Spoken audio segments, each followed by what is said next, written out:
James clear की atomic habit building के ऊपर लिखी गई बुक में से सबसे ज़्यादा पावरफुल और प्रैक्टिकल बुक है। विश्वास नहीं हो रहा ना, तो चलिए आप खुद ही देख लीजिए। ब्रिटिश साइकिलिंग टीम स्काई की हालत बहुत ही खराब थी, क्योंकि 1908 से 2003 तक ओलंपिक गेम्स में ब्रिटिश साइकिलिंग टीम सिर्फ एक ही गोल्ड मेडल जीत पाई थी। उनका परफॉर्मेंस दिन ब दिन खराब होता जा रहा था और साइकिलिंग की सबसे बड़ी रेस टूर दी फ्रांस में भी उनका परफॉर्मेंस सबसे खराब था, जिसे देख के यूरोप की एक साइकिल मैन्युफैक्चरर कंपनी ने तो उनको साइकिल देने से भी इनकार कर दिया, क्योंकि उनको डर था कि कहीं लोगों को पता चल गया कि ब्रिटिश साइकिलिंग टीम उनकी साइकिल यूज करती है तो उनके सेल्स और उनकी रेप्यूटेशन पर काफी बुरी असर होगी। ऐसे कई सारे प्रॉब्लम्स के सॉल्यूशन के लिए ब्रिटेन साइकिलिंग ऑर्गेनाइजेशन ने डेव ब्रेल्सफोर्ड को नए कोच के तौर पर हायर किया। डेव ब्रेल्सफोर्ड पिछले सभी कोच से काफी अलग थे, क्योंकि वो स्ट्रेटेजी से काम करते थे, जो थी the aggregation of marginal gains. मतलब कि अगर हमारे काम के छोटे से छोटे हिस्से को 1% बेटर तरीके से किया जाए तो एट द एंड सभी हिस्सों को जोड़ने पर रिजल्ट एक्सीलेंट मिलेगा। डेव ब्रेल्सफोर्ड ने इसी प्रिंसिपल को अपने वर्क में अप्लाई किया। उन्होंने साइकिल की सीट रीडिजाइन करी जो ज्यादा कंफर्टेबल हो, राइडर्स के लिए अलग अलग फैब्रिक्स ट्राई किए जो लाइट वेट हो, टायर की अच्छी ग्रिप के लिए उस पर अल्कोहल घिसा। वहां पर भी वो रुके नहीं, उन्होंने हर वो एक चीज को 1% इंप्रूव करने की कोशिश करी जो साइकिलिंग से रिलेटेड थी, जिसके बारे में हम सोच भी नहीं सकते। उन्होंने स्पेशल पिलोज और मैट्रेसेस बनवाए जिससे राइडर क्वालिटी स्लीप ले सके। उन्होंने डॉक्टर से हैंड वॉशिंग की प्रॉपर टेक्निक सीखी जिससे उनके राइडर्स बीमार ना पड़े। अपने राइडर्स के लिए अलग अलग मसाज जेल को जाना जो सबसे फास्ट मसल रिकवरी दे पाए। मतलब कि डेव ब्रेल्सफोर्ड ने राइडर्स की आंखों के आई ड्रॉप से लेकर साइकिल की चेन में लगने वाले ऑयल तक सभी चीज़ों को रीडिज़ाइन करके 1% इंप्रूव करने की कोशिश करी।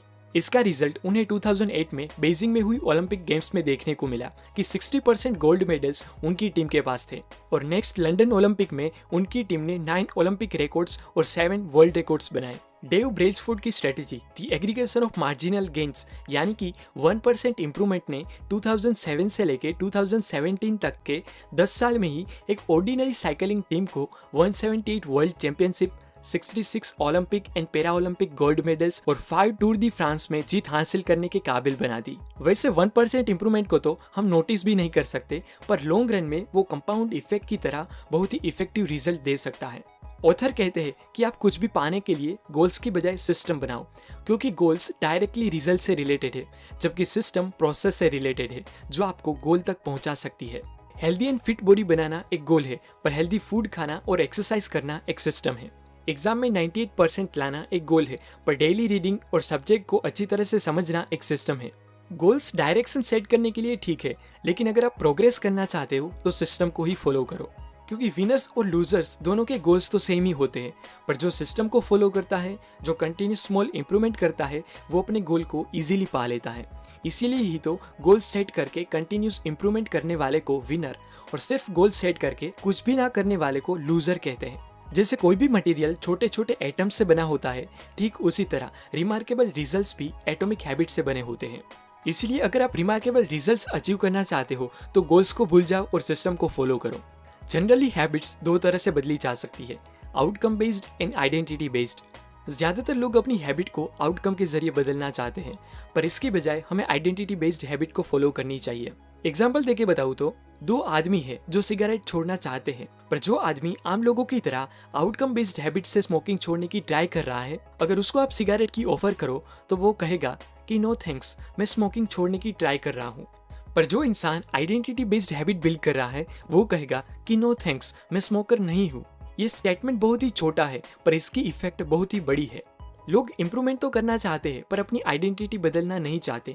इसीलिए ही तो वो ज्यादा कुछ चेंज नहीं कर पाते, क्योंकि हमारी सभी एक्शंस हमारे सेट ऑफ बिलीफ से ही जनरेट होती है। जो काम आप बार बार करते हो वो ही आपकी आइडेंटिटी बन जाती है। आपकी हर एक एक्शन आप जो पर्सन बनना चाहते हो उसके लिए वोट करती है, क्योंकि कोई भी सिंगल काम आपकी आइडेंटिटी नहीं बदल सकता, पर उसकी रिपीटेबिलिटी ही बदल सकती है। जब भी आप कुछ लिखते हो तो आपकी राइटर की आइडेंटिटी में प्लस पॉइंट होता है। जब भी आप दूसरे लोगों से कॉन्फिडेंटली और अच्छी तरह से बात करते हो तब आपकी पब्लिक स्पीकर की आइडेंटिटी बढ़ती है। जब भी आप दूसरों को इन्फ्लुएंस करते हो तब आपकी लीडर की आइडेंटिटी बढ़ती है। इसलिए आप डिसाइड करो कि आप कैसे पर्सन बनना चाहते हो और उसमें छोटे छोटे स्टेप्स लेके वोट डालते रहो। अगर जेंटलमैन बनना चाहते हो तो आपके बोलने का तौर तरीका, आपका ट्रैवलिंग के दौरान बस और ट्रेन में बिहेवियर भी ऐसा होना चाहिए जो एक जेंटलमैन का बिहेवियर हो। क्योंकि हम आइडेंटिटी बेस्ड यानी कि अपनी बिलीफ सिस्टम के साथ अपनी हैबिट को बदल रहे हैं। हमारी आदतें टोटल 4 स्टेप से जनरेट होती है। Q, craving, response and reward. Q वो चीज़ है जो आपको रिवॉर्ड याद दिलाती है। क्रेविंग हमें रिवॉर्ड पाने के लिए मजबूर करती है और हमारा रिस्पॉन्स हमें रिवॉर्ड दिलाता है। और हम रिवॉर्ड इसीलिए चाहते हैं क्योंकि या तो हमें उससे सेटिस्फेक्शन मिलेगा या तो कुछ नया सीखने को मिलेगा।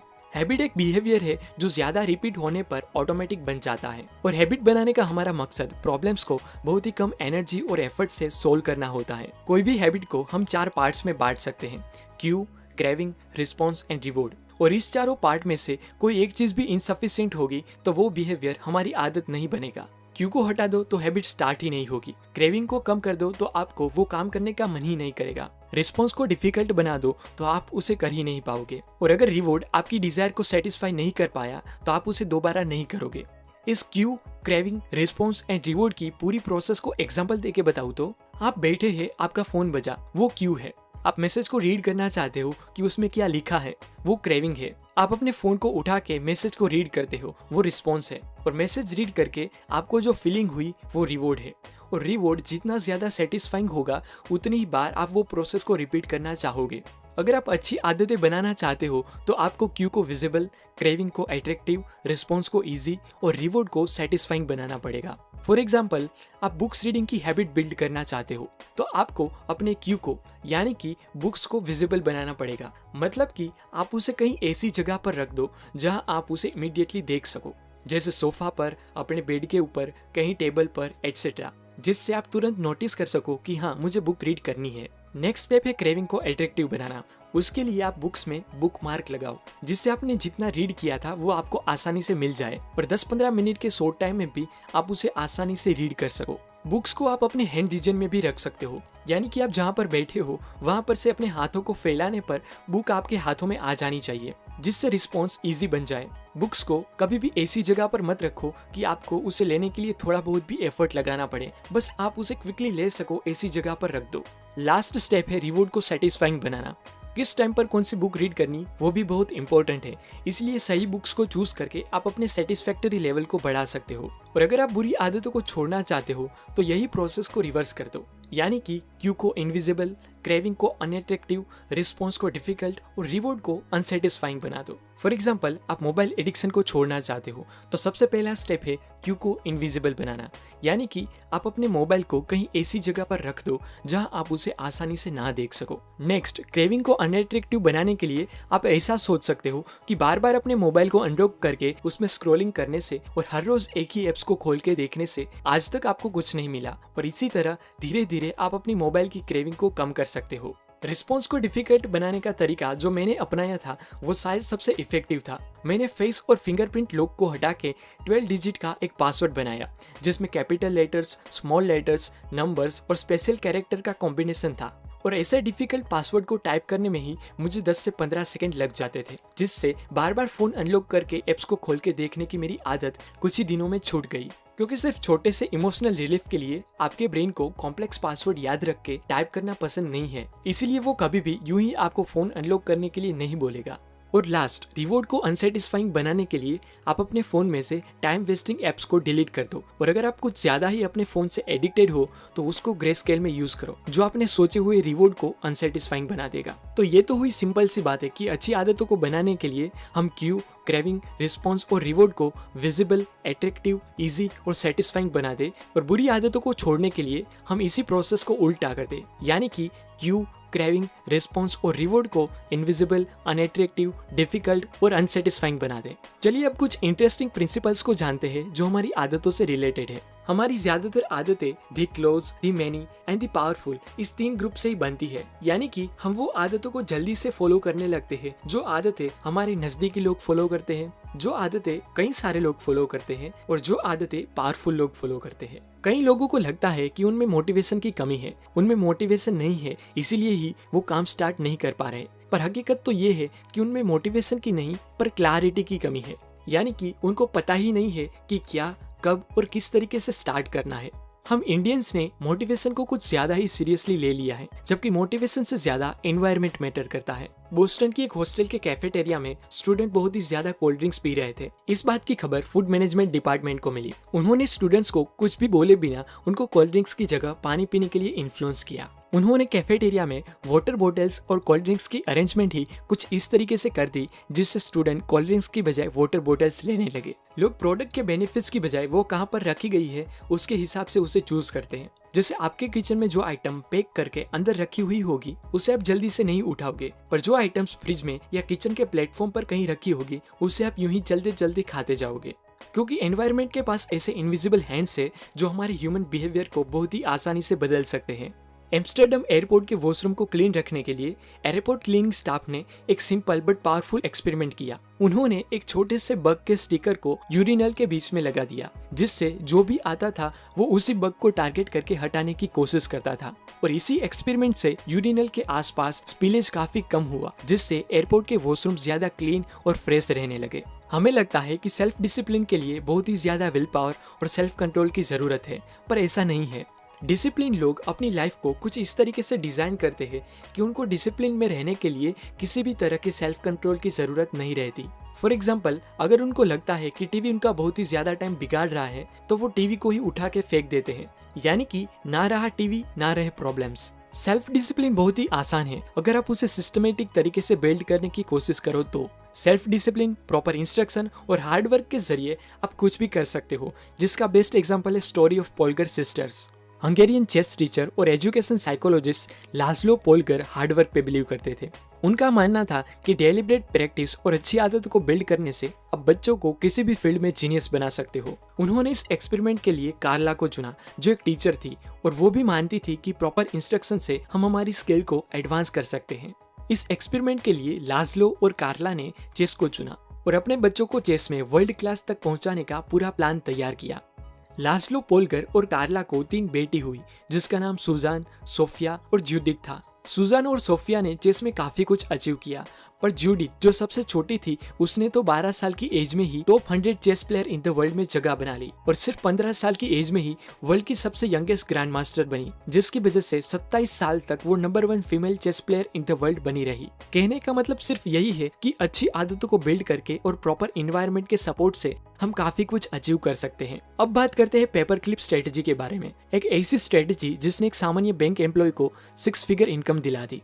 स्टीफन के डेस्क पर 2 जार रहती थी, जिसमें एक जार 120 पेपर क्लिप से भरी होती थी और दूसरी खाली। स्टीफन हर रोज आके सेल्स कॉल करता था और कॉल कंप्लीट होने के बाद वो एक पेपर क्लिप को उठा के दूसरी जार में डालता था और इसी तरह हर रोज वो 120 पेपर क्लिप के साथ डे स्टार्ट करता था और तब तक सेल्स कॉल करता ही रहता था जब तक वो 120 पेपर क्लिप्स को मूव ना कर ले।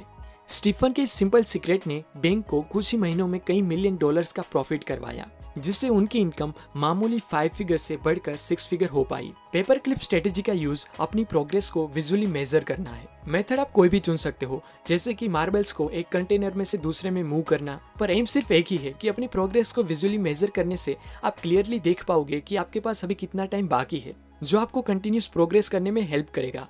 हैबिट ट्रैकिंग के कई सारे फायदे हैं, क्योंकि जब आपका मूड ना हो तब आपने की हुई प्रोग्रेस को भूल जाना आम बात है, पर हैबिट ट्रैकिंग आपके हार्डवर्क का विजुअल प्रूफ है, जो आपको याद दिलाता है कि आप पहले कहाँ थे और आपने कितनी प्रोग्रेस की है।